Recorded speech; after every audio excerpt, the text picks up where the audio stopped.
IT company के कर्मचारियों ने महंगी गाड़ी छोड़ी, ट्रैक्टर से जा रहे हैं ऑफिस। बेंगलुरु में आया पानी का सैलाब, दरिया बन चुकी हैं सड़कें, लोग परेशान हैं। कांग्रेस और बीजेपी आपसी लड़ाई में उलझी हुई है।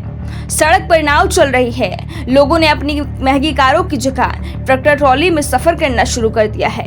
कारण है कि उनकी कार अब किसी काम की नहीं रही। कार अगर बेसमेंट की पार्किंग में है तो वो पूरी तरीके से पानी में डूब गई है। घर में बाहर खड़ी है तो वो पानी में आधी डूबी हुई है, चलने के काबिल नहीं बची है। और जो बची है सड़क पर इसलिए नहीं चल रह सकती क्योंकि सड़क पर पानी का सैलाब आया हुआ है। ये नज़ारा किसी छोटे मोटे शहर का नहीं है, बल्कि भारत के सबसे ज्यादा एडवांस माने जाने वाले शहर बेंगलुरु का है। देश की आईटी सिटी बेंगलुरु इन दिनों अजीब मुसीबत में फंसी हुई है। गर्मियों के दिनों में यहाँ पानी की कमी हो जाती है। लोगों को पानी बचाने की सलाह दी जाती है। कहा जाता है कि पानी को बहने ना दे, पानी अनमोल है। लेकिन यह पानी बेंगलुरु के लिए एक परेशान बन गई है। कभी पानी पीने के लिए मुश्किल से मिलता है तो कभी हालात ये हो जाते हैं कि जहां देखो वहां पानी पानी ही मिलता है।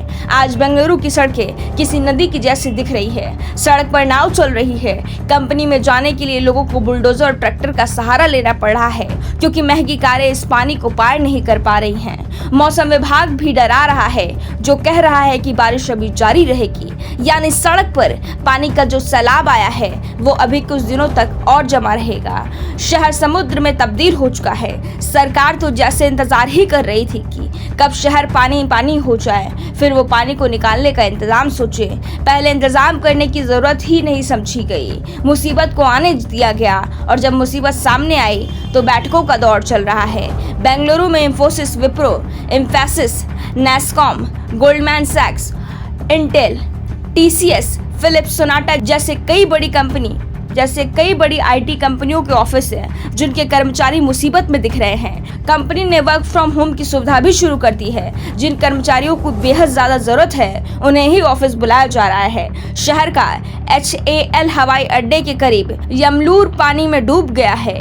इलाके में रहने वाले आईटी कंपनी के कर्मचारी ट्रैक्टर लेकर अपने दफ्तर पहुंचे। हालात बेहद खराब दिख रहे हैं और उससे भी ज्यादा खराब है यहाँ की राजनीति दिख रही है, जो इन हालातों के लिए विरोधियों को ही जिम्मेदार ठहरा रही है। कर्नाटक के मुख्यमंत्री बसवराज बोमई ने शहर में मौजूदा स्थिति के लिए राज्य की पिछली कांग्रेस सरकार को जिम्मेदार ठहरा दिया।